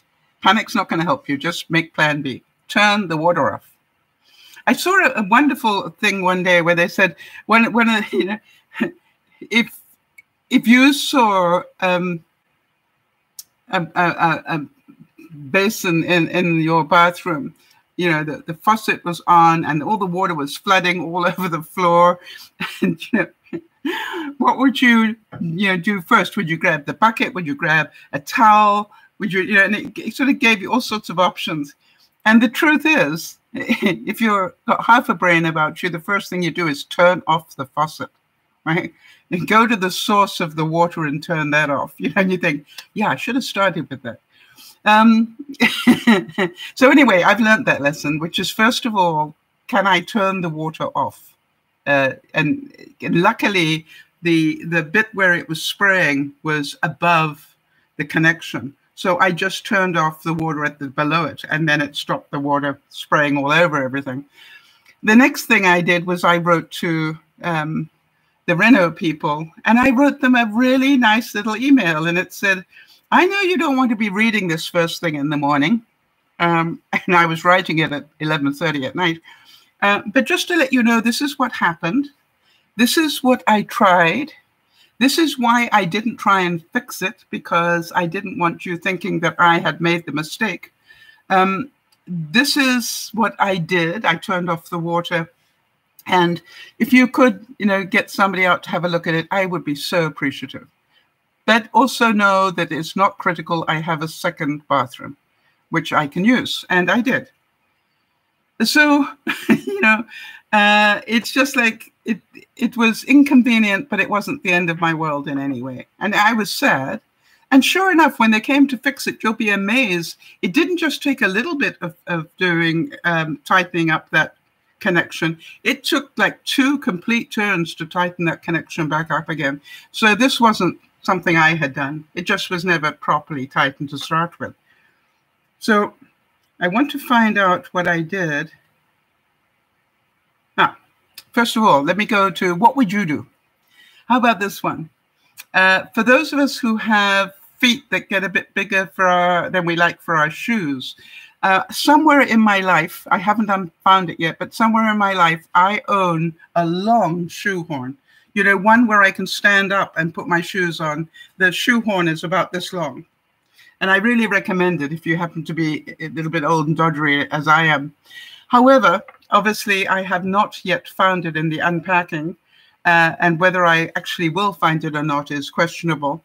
So what would you do if you needed a shoe horn, but you hadn't got one? Any ideas? What is your instinct? What would you do? Now, part of me I tried to put my finger in and use my finger as a shoe horn, but that made it even more difficult because I've now got the added size of my finger inside the shoe. And then I thought, I wonder whether that would work. Jodi's going a spatula. Good idea, Jodi.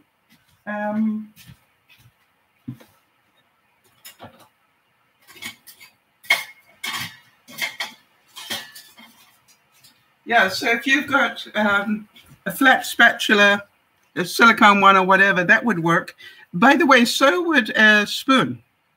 A spoon would work really well to slide your heel down into the shoe. You want to know what I thought of? Because my mind doesn't work like intelligent people.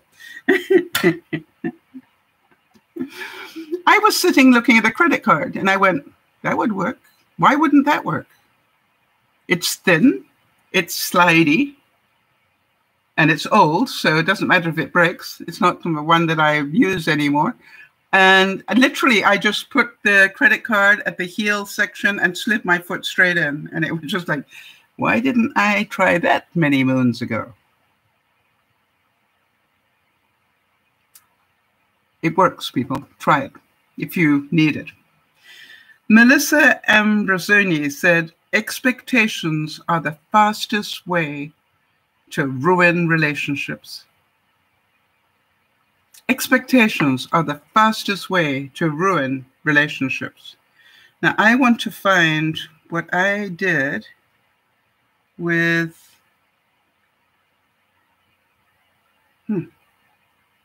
somewhere here.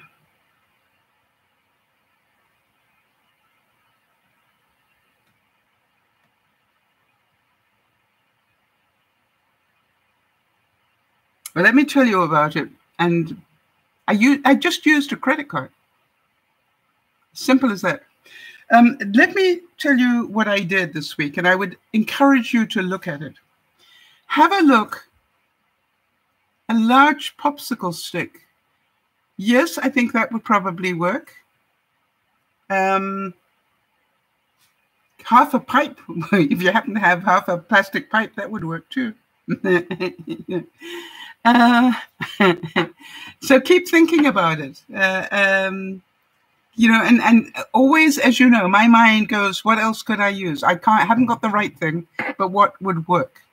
So here's what I did some research on this week, and I'm sorry that I can't find it at the moment, but I will probably find it again and then put it into Sunday's broadcast so you can see the actual figures.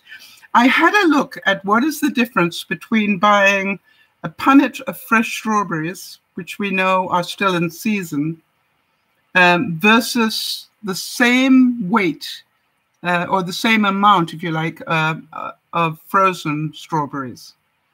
And I want you to really seriously think about this. I think the price of fresh strawberries, and we love fresh strawberries in the summer, but the price was about 5 times the price of frozen. So if you are trying to save money, and you've got room in your freezer, buy slightly less fresh and buy some frozen. And I use most of my frozen fruit for making smoothies and things. I have every week that I can, as soon as I see it on sale, I'm amazed how often raspberries are on sale. So obviously they overstock a lot. And every time I see them on sale, I'll buy as big a, you know, the double size one and put it in my freezer. Just literally don't do anything to it. Just take it and put it straight in my freezer. In a, you know, I keep all my different things in my deep freezer with plastic bags, and I just write on the front of the bag, this is frozen fruit raspberries, you know, so I can just literally, I don't even have to bend into my freezer because I can see it immediately, and I just go, okay, that's the bag I want. And my freezer is this deep, you know, it's to the ground to here. It's as deep as my fridge. My oven, and I just don't even have to bend. I can just literally put my hand on. A paint stick is a good idea, Kerry. Yes, that's a very good idea. If you've got one of those paint sticks for, you know, mixing up a gallon, and they normally give them to you for free when you buy the paint. So that's a brilliant idea for a shoehorn. Well done. I love it when we can think outside the box, because if you can get into the habit, it's a good one. Jody's saying, I just bought 4 bags of frozen fruit blends. I try to make sure I don't buy any with blackberries in them. I find blackberries get into my teeth and all over the place. And you know, that's the only thing that I do. I buy fruit blends, but without blackberries. So, but isn't that interesting that the price of strawberries frozen was 1/4 of the price of fresh? And I thought that was pretty amazing for a saving. And, you know, as we continue, for those of you who were here last week and heard about the disaster on my countertop, I did mention it quickly at lunchtime, and I'd like to tell you again, because I hope that some of you wondered whether I ever got all that Gorilla Glue off. The truth is, there is still a little bit of Gorilla Glue on here. I can feel it as I put my hand along. And basically all I'm doing, just in case it happens to you, is I'm taking a little bit of acetone on a paper towel, and I'll just go along here and I go, okay, fine, there's a bit right here. And I'll just take a bit of acetone and I'll just rub there until I can't feel it anymore. And I'll take, you know, I just literally keep doing that until it's okay. And then I wash it off and dry it.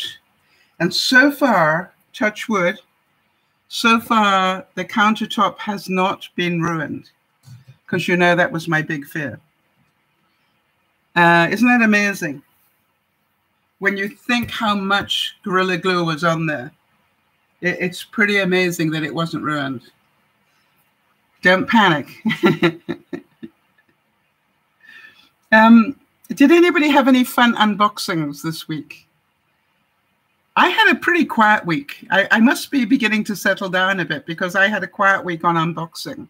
Other than the fact I got a toque that I never ordered from Wish, but I'm still going to investigate that. But the only thing I bought this week, that arrived this week rather, was I bought some fuchsia bulbs that I wanted for the summer, and I bought some lavender and some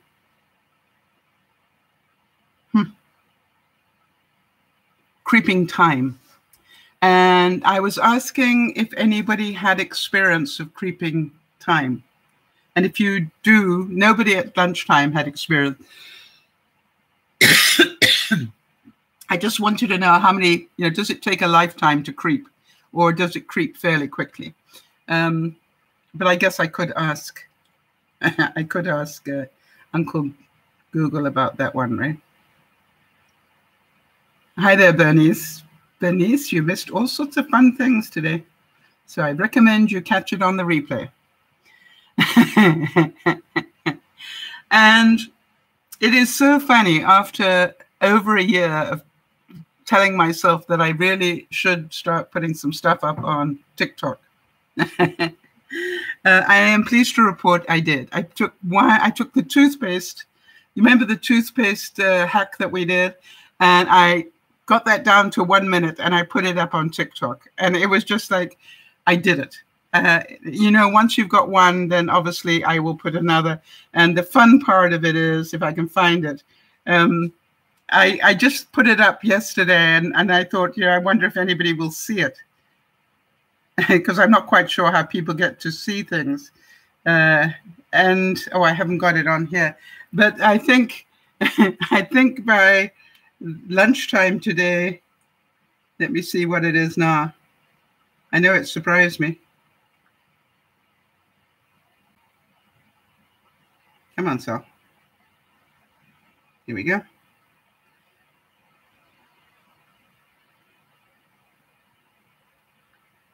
So,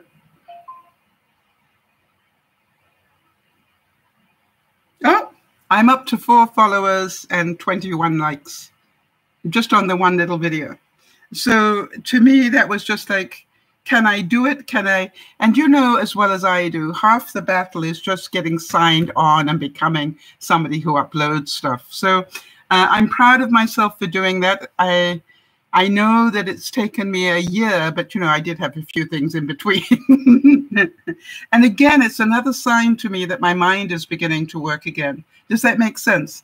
My whole life is not about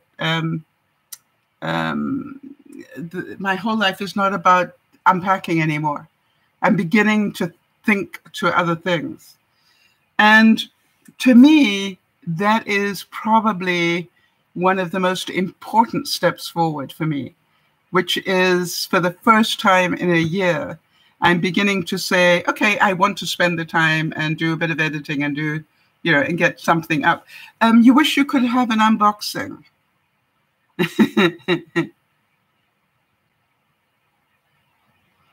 Bernice, I think the video is working, but you can't hear. Maybe refresh. Yep, good idea. So what else did I do? Oh, I know what else I unboxed. Hang on a second. I did buy a lot more of these goodies.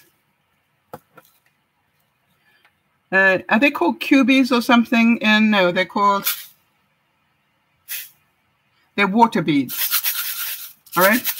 And the reason that I wanted to get some more, although I've got quite a few, is because I'm beginning to actually, Orbeez, thank you so much. Okay.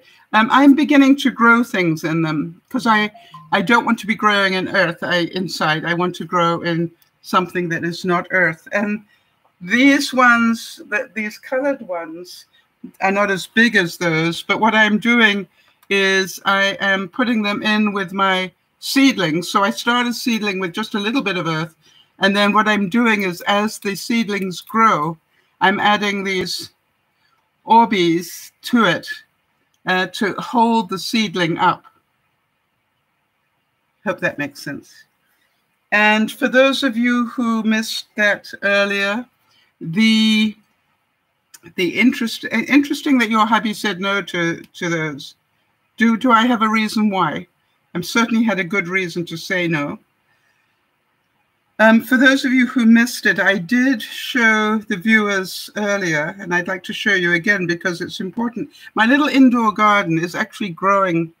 I thought I'd give you a picture every month, but that's how much is growing. And you do know I've got another one, a bigger one outside now. And that tomato that you see right in the center there, this one, that is a Scotia tomato, and I don't know how big that grows. I need to find out because I just threw a couple of those seeds in there to see if it would grow. I think they're probably bigger ones that deserve to be outside. So I may take, there are three stalks there, three different seeds that grew. And I'm going to probably take them out and then plant them in my garden. A lot of things went into the garden this week. For those of you who've been following my garden, I've got a lot more strawberries that I put in. I put in, what else was over here? I think I've got about 3 different tomatoes now growing in real life now. I'm doing them hydroponically. I'm growing tomatoes in gallon jugs. So a gallon jug of milk with just one of these. A gallon jug of milk with one of these little baskety things. Do you know what I'm talking about? That little basket, black basket there on the top of it. And now once the roots start to come down sufficiently, I wait until the roots come down about 2 inches. The roots are that far down, that's a pretty healthy plant. And then I drop it into the top of a gallon jug, just like that. If you can imagine the gallon jug is rounded. And I reckon that will keep it watered and growing for a good month before I need to chop it up. But it is amazing how much water they absorb. If you don't believe me, look at this Scotia. Look at the root system already. Isn't that amazing? So I'm pretty pleased with that. And quite honestly, the ones that I'm growing outside are looking just as good. So recommend it. You don't need earth. Now, you can't grow everything hydroponically, but you can grow a lot of things hydroponically. So what I want to see is, can I grow certain things hydroponically that I probably wouldn't have thought of? The picture that I showed you is me preparing for the winter. I want to know what does grow. And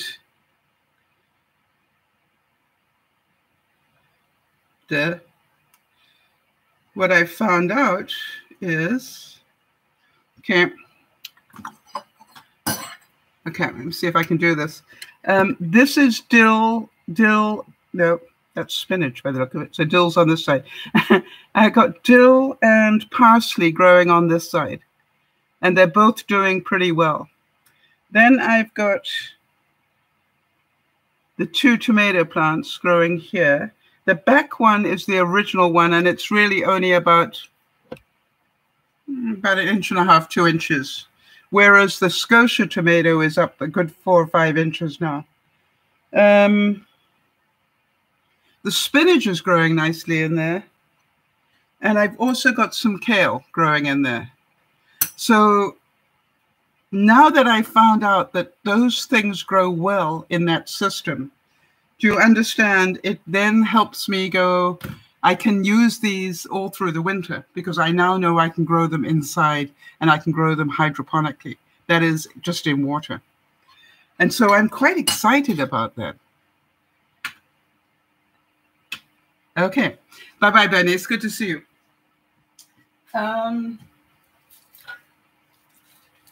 got to tell you about this hack that I saw, and I wonder if any of you have done it.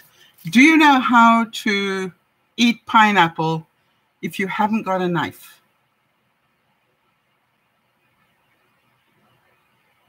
And maybe some of you who've grown up in the tropics know this better, but I didn't know this, but I'm certainly going to try it. First of all, it has to be ripe. How do we know if it's ripe? A leaf will, you'll be able to remove leaves from the top. This one is very nearly ripe. It's not quite ripe yet, but once it is ripe, and I know that it is ripe because the leaves will come off, you start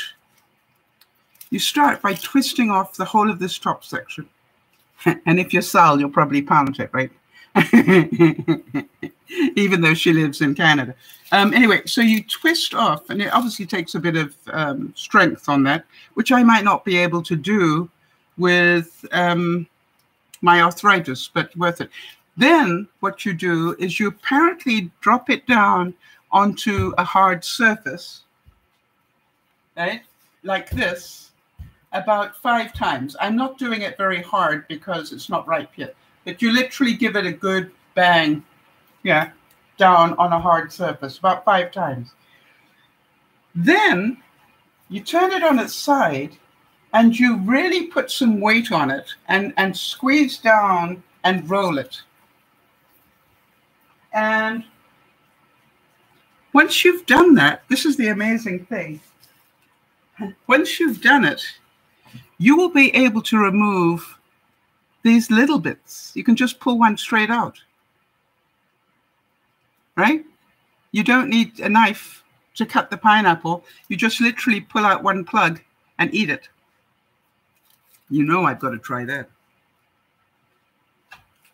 And some of you are probably waiting for me to do the pineapple corer thing again. And, that is, again, something I want to do because obviously it's pineapple season here now. So I might as well buy some pineapples and enjoy them, especially now that we know about the Dole Whip thing. Jody, I want to thank you so much for that.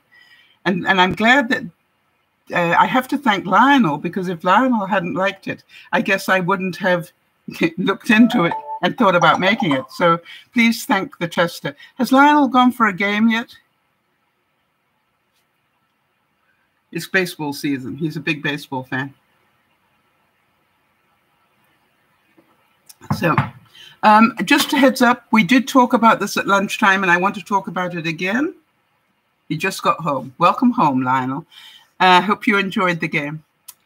Just so that you are aware, for all of you who have been confused, as some of us have been, with the sudden change in the mask mandate in the States, I'm pretty sure there is a really good reason for this, because 24 hours ago or 48 hours ago, they were saying one thing, and by the next morning, like yesterday morning, boom, the whole thing had changed. Now, there's got to be a reason why that happened.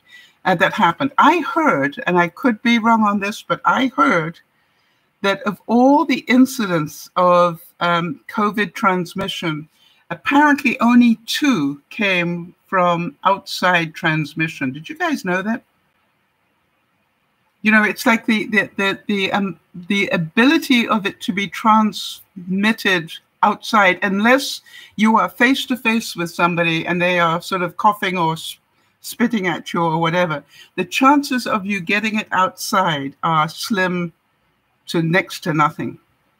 Now, I think that's pretty good news to start with. All right, so understand there's a reason why they are now relaxing that side of it. Now, does it mean you will not have to wear your mask anytime? No. Remember that any business that is privately owned can still demand that you wear a mask. And so don't be angry about that. It's their right that you do that. And the reason they may do it is because if anybody contracts it at their place of business, maybe they could sue them for not being, properly maintaining their correct standards. I think that's probably where that's coming from. So think about that. The other thing is this. Just because they've lifted the need to wear masks outside doesn't mean that you have to. If you feel safer wearing your mask, and some of you are used to it now, then go ahead. But go ahead knowing that there are going to be those people who are going to walk up to you and say, what the f are you doing wearing a mask, you stupid thing, because you don't need them. And the trick is just to say, thank you for letting me know that I still choose to wear mine, and move on. You know, don't hang around and have an argument about it. Just thank them because they're trying to help you. Remember that. But just say thank you. I choose to still wear mine. I'm at risk, and therefore I choose to still wear mine. And that is my right as a human. So think about that. If you are not going to wear it, understand there is still a risk that you will get COVID. As we have heard, a number of the football players had the Johnson & Johnson vaccine and now have COVID. That doesn't mean they're going to die from COVID. It means they got it. If you remember, the vaccine isn't going to stop you from getting it. The vaccine is hopefully going to stop you from being in ICU or on a ventilator. And that's what you're thinking about.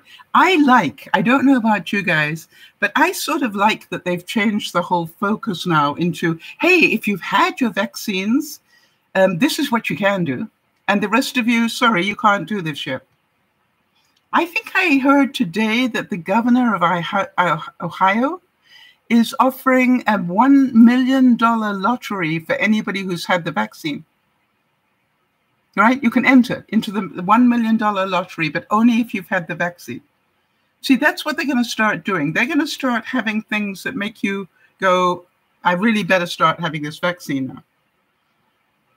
Now, in Canada, we are way behind still. Probably, as I've said, that the vaccines got rerouted down to you guys. But I don't think I will get my second shot until July now. Sandy and Isabel, what's the story for you guys? Because you're younger than I am. Have you had your first shots yet? Remembering I'm, coming up 74. So, I had my first shot at the beginning of April. And I don't think I'm due for my second shot until July sometime. But I'm happy to have had one, quite honestly. It gives me, I think, about a 60% coverage. All right, Isabel says that it'll be the end of August for her second shot. When did you have your first one, Is?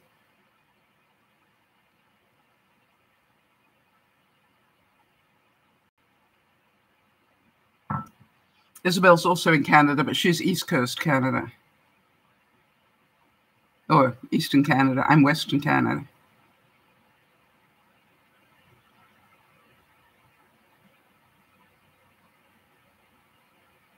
You only had it 2 weeks ago, and your second one will be in August. Wow.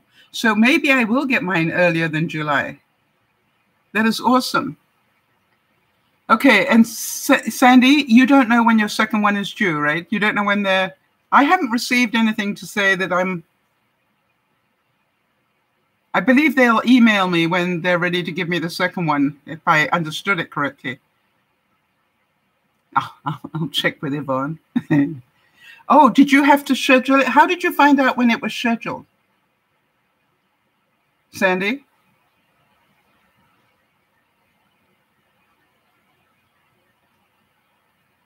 Yeah, I think they'll be speeding it up a bit in Canada now, because I think what will happen is they've got surplus in the States that will move up to Canada, rather than go to waste. I'm pretty sure of that. So they automatically scheduled it with your... Oh, I better look at my little card then. Where did you find out what the date was? On the card? Oops. I know I've got the card. Jody, could you make a note? Sal should check her card.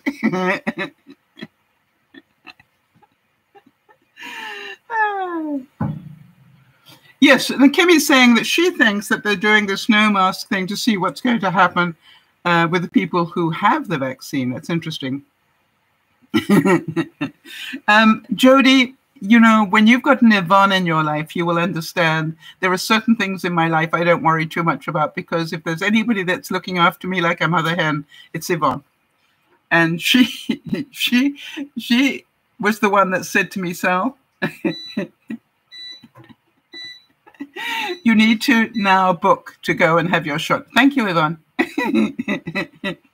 And any minute now, she's going to say, you are due for your second shot now. Why would I bother with it when I've got Yvonne in my life? Right? But I will check it and let you know. It's a bit like baking. What have I got? Let me try that. All right. So, and Kimmy's had both hers. That's awesome. Has anybody else had both? I know that Jody, did you say you're about to have your second one, right? I think you said that somewhere back here. Second dose on Thursday. Yes. So,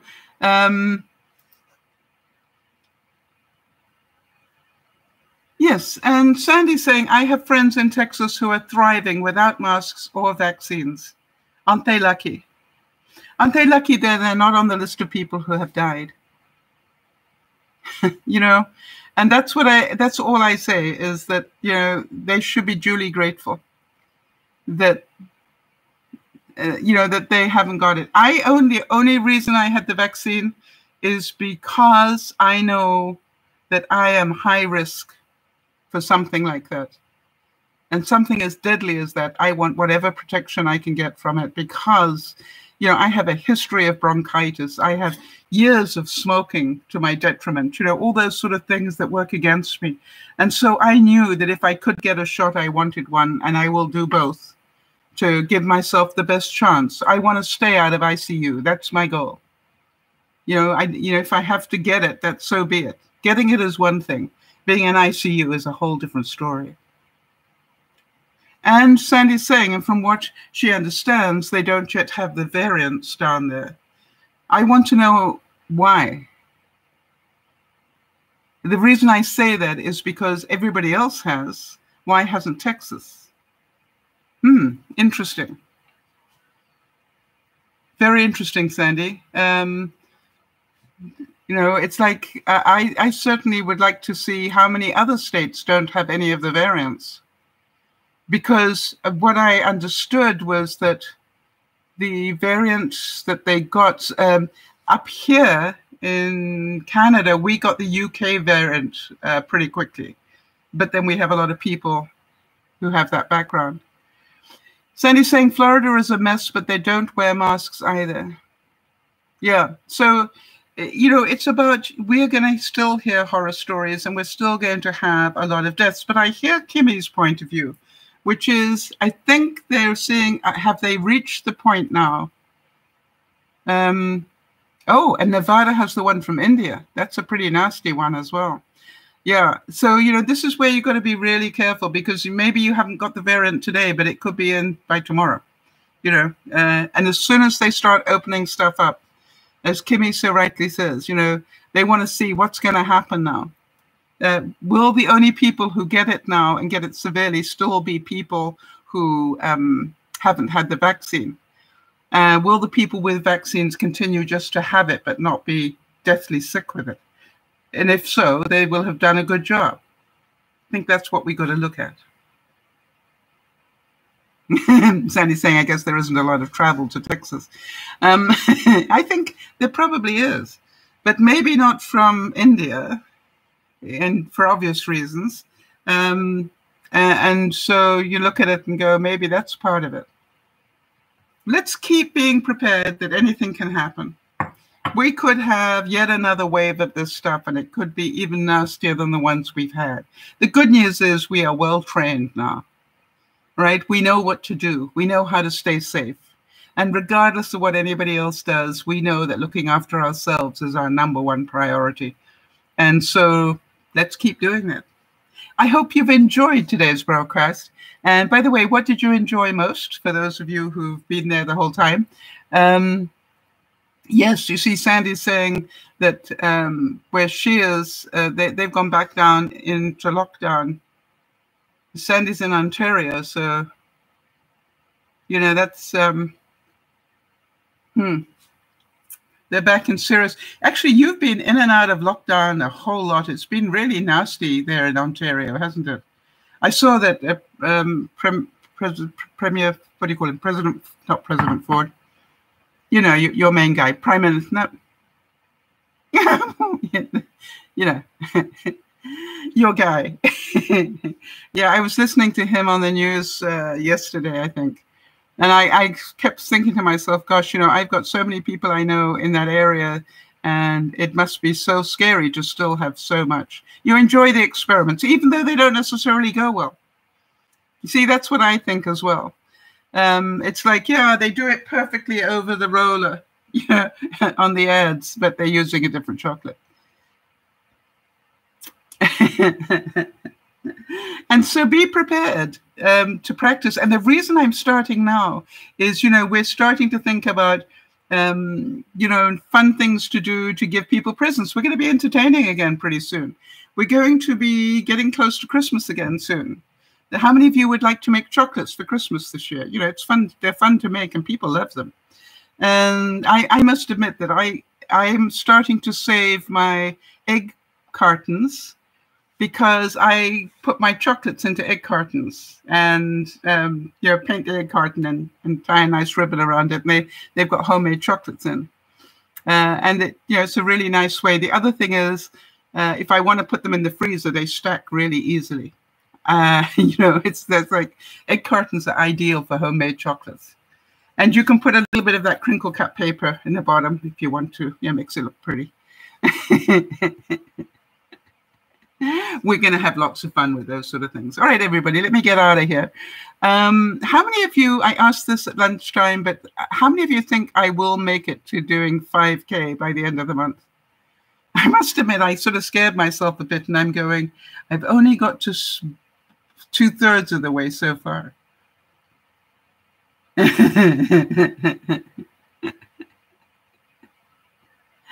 Right, Jody's saying there are variants in Texas. Thank you for checking that out, Jody, because you probably saw my eyes. I found it very difficult to believe that there wasn't a variant in Texas yet. And so thank you for checking that again, Jody. We love you for being our researcher on things like that. Thank you so much. And anybody that's interested, just Google it and find out. I'm pretty sure you'll find out everybody has got variants.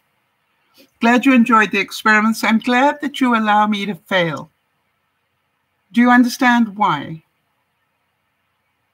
I want you to know that I said this time and time again. The reason that I do some things well isn't because I don't fail at them. It's because I don't quit on them. And you will know I will keep doing this thing over the rolling pin or whatever until I find a way that works, and then I will teach you all. I think it's really important. I read that you understand these things are not as easy as they look on the perfect videos. But it doesn't mean we can't do them. We'll just do our version of them. This is Dear Mama Sal saying, thank you for being here and letting me experiment. I'm off to eat a few more pecan pies because they are really quite tasty, as you gathered. And I will see you on Sunday. This is Dear Mama Sal saying bye-bye for now. Thanks, Jody.